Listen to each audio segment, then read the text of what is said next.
Hello বন্ধুরা, সবাই কেমন আছো? আশা করি সবাই খুব ভালো আছো। Welcome to my new blog. আজকে আমার বাবা মার ৩১তম বিবাহ বার্ষিকী উপলক্ষে আমি, বর্মশাই আর আমার বোন মিলে একটা সারপ্রাইজ দেবো প্ল্যান করেছি। তাই প্ল্যান অনুযায়ী প্রথমেই চলে গেছি খাবার কিনতে। আমাদের বেহালায় ফেমাস দোকান হাজি সাহেব থেকে বাড়ির সবার জন্য বিরিয়ানি আনতে চলে গেছি প্রথমেই। তারপর ওখান থেকে কেক আর স্ন্যাক্স নিয়ে বাড়িতে ফিরলাম। বাড়িতে ফিরে প্রথমেই বাবা আর মাকে বললাম, তোমরা একটু রেডি হয়ে নাও, ততক্ষণে আমরা কেকটাকে আনপ্যাক করি। কিন্তু বাবা আর মা সে তো বলছে, তোরা এইসব কেন করিস প্রত্যেক বছর? আসলে বাবা মারাই সবসময় সন্তানদের জন্য সব কিছু করে যায়। তাই আমরা সন্তানরা যদি কখনো এরকম সুযোগ পাই বাবা মার জন্য কিছু করার, সেটা আমাদের কাছে খুব আনন্দের বিষয় আর আমাদের ভাগ্যের ব্যাপার যে আমরা বাবা মার জন্য কিছু করতে পারছি। তাই আজকে আমরা এই প্ল্যানিংটা করে খুবই আমাদের আনন্দ লাগছে, কারণ বাবা মা খুবই খুশি হয়েছে আর সেটাই আমাদের কাছে সবচেয়ে বড় পাওনা। দেখো, বাবা মা রেডি হয়ে নিয়েছে, খুব সুন্দর লাগছে দুজনকে। এই শাড়িটা বাবাই মাকে চেন্নাইতে গিয়ে কিনে দিয়েছিল। দেখো, দুজনে মিলে খুব ইয়ার্কি মারছিল আর ফটো তোলার জন্য পোজ দিচ্ছিল। এইদিকে বরমশাই একের পর এক পোজ দিতে বলছে আর ওরা ইয়ার্কি মেরেই যাচ্ছে। আর বাবা তো একের পর এক কথা বলেই যাচ্ছে মাকে রাগানোর জন্য। আমরা যে কত হাসবো আর বুঝতেই পারছিলাম না। তারপরে এই ফটো টটো তোলা হয়ে গেছিলো, আমরাও একটু বাবা মার সাথে ফটো তুলেছিলাম।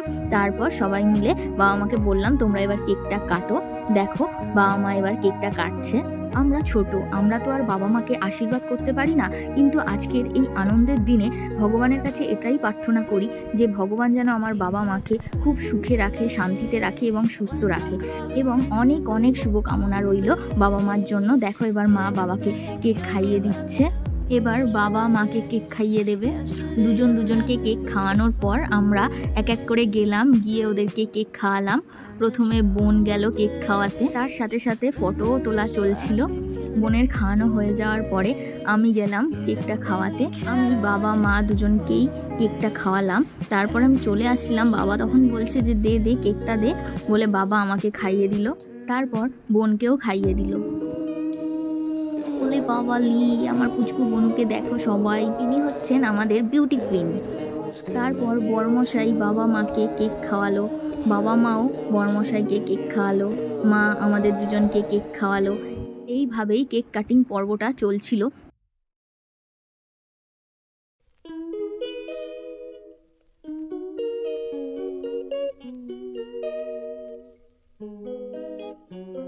এরপর দেখো, স্ন্যাক্সের জন্য আমরা কি নিয়ে এসেছিলাম। প্রথমেই ছিল ডিমের ডেভিল আর ছিল ফিশ ফ্রাই। দেখো, বরমশাই খাচ্ছে, তারপর আমিও খেয়ে নিলাম। চকলেট কেকটা দারুণ ছিল। এই কেকটা আমার খুব পছন্দ, তাই যতবারই নিয়মরে যাই তখন এই কেকটাই নিই। এরপর সবাই মিলে একটু গল্প করলাম, আড্ডা মারলাম। তারপর অনেকটা রাত হয়ে গেছিলো, ডিনারের টাইম হয়ে গেছিলো। দেখো ডিনারে কি ছিল। মা তো স্যালাড রেডি করেছিল আর তার সাথে ছিল মাটন বিরিয়ানি। আমি জানি তোমাদের মাটন বিরিয়ানি খুবই ফেভারিট, আর আমারও মাটন বিরিয়ানি খেতে খুব ভাল লাগে। দেখো, রেওয়াজি খাসির মাংসটা কি দারুণভাবে ভেঙে যাচ্ছিল। অনেকক্ষণ ভিডিওগ্রাফি করার পর ঝাঁপিয়ে পড়লাম বিরিয়ানিতে। প্রথমেই মাটনটা একটুখানি নিয়ে বিরিয়ানির সাথে খেয়ে নিলাম, তার সাথে অবশ্যই একটু আলু। আহ, কি দারুণই না লাগবে খেতে। আর বিরিয়ানির সাথে তো অবশ্যই কোল্ড ড্রিঙ্ক চাই। আজকের এই বাবা মার অ্যানিভার্সারির ব্লগটা তোমাদের কেমন লাগলো অবশ্যই কমেন্ট করে জানিও। আর আমার চ্যানেলের নতুন বন্ধু হলে সাবস্ক্রাইব করতে ভুলো না কিন্তু। Bye bye.